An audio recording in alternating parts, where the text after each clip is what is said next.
Hola chicos y chicas, ¿cómo están? Bueno, alumnitos y alumnitas mías, vamos a empezar con la primera clase de legislación impositiva, tal como se los prometí. Bueno, vamos a ver qué es el impuesto. Yo les voy a leer la definición y se los voy explicando. Es un recurso del Estado que se obtiene por medio de la coerción que nace a través del poder de imperio que tiene el Estado. ¿Qué me querrá decir Marcela?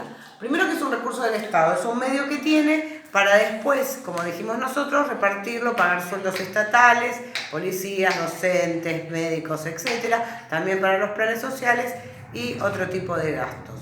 Entonces, por medio de la coerción, ¿por qué dice por medio de la coerción? Porque en realidad yo los pago porque me obligan a pagarlos, si no, no los pagaría. Entonces, esa obligación nace que del poder del Estado, por eso el poder de imperio del Estado. ¿Correcto? Nosotros dijimos que el único que podía cobrar los impuestos era el Estado. ¿Estamos de acuerdo? Entonces, este tributo, nosotros lo tenemos que separar de los servicios y recuerden que impuestos son ganancias, IVA, monotributo, ingresos brutos, impuesto al cheque, etcétera, impuesto a las bebidas alcohólicas de la provincia de Buenos Aires, impuesto a los cigarrillos, etcétera, etcétera. Que no son impuestos. Los que ustedes llaman impuestos y son servicios, luz, gas, teléfono, cable, monetario, etcétera, etcétera, etcétera. Bueno, los impuestos tienen 5 elementos, 5 cosas que tienen que tener sí o sí, que es sujeto, que puede ser sujeto activo, sujeto pasivo, base imponible, hecho imponible y por último, alícuota.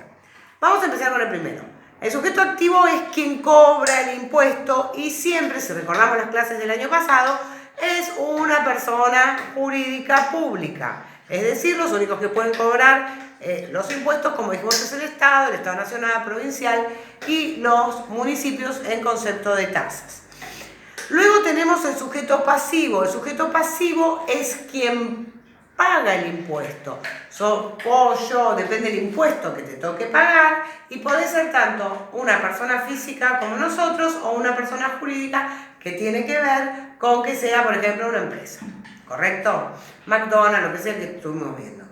Luego tenemos la alícuota. La alícuota es el porcentaje que yo pago de ese impuesto. Dijimos en las clases de Zoom que, por ejemplo, el IVA es el 21%, el impuesto al cheque el 1%, también las bebidas alcohólicas, ingresos brutos el 3,5%. Ese porcentaje que va a variar es la alícuota, que también puede ser en escalones como en el monotributo, que son letras, ¿sí? A, B, C, y de acuerdo a eso pago un monto. Bueno, después tenemos la base imponible y el hecho imponible.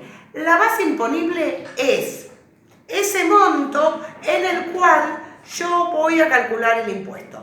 Por ejemplo, en el IVA me llegan, yo vendo 100 pesos, como decíamos en la clase de Zoom, 100 pesos es la base imponible, 21% es la alícuota y lo que me da de resultado es el monto a pagar del impuesto.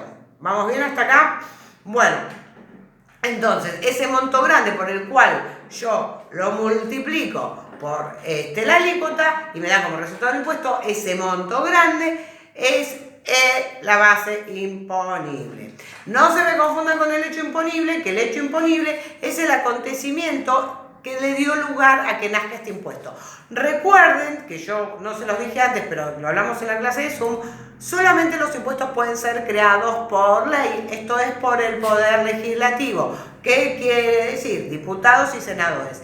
No pueden nunca crear impuestos los otros poderes, obviamente el judicial no, pero tampoco el poder ejecutivo. ¿Qué quiere decir esto? Que el presidente o la presidenta no pueden en este caso crear ningún tipo de impuestos.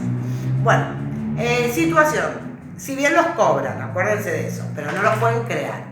Por último, vamos a tener, entonces dijimos, el hecho imponible, este acontecimiento que da lugar a que nazca este impuesto. Por ejemplo, el acontecimiento de que yo, les decía las bebidas alcohólicas, pague el impuesto a bebidas alcohólicas, es que yo lo voy a pagar si es que yo estoy comprando bebidas alcohólicas. Si yo facturo, voy a pagar el acontecimiento de facturar, es lo que yo voy a pagar,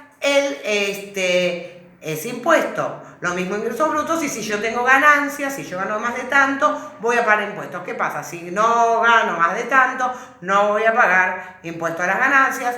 Impuesto inmobiliario lo pago solamente si yo tengo un inmueble a mi nombre, y si no, no lo pago. ¿Se entiende? Bueno, esto ha sido la clase de hoy. Como siempre, me consultan por el Zoom o por WhatsApp, por donde quieran, y nos estamos hablando. Espero les haya gustado la clase, los quiero, sigan, no dejen, besitos.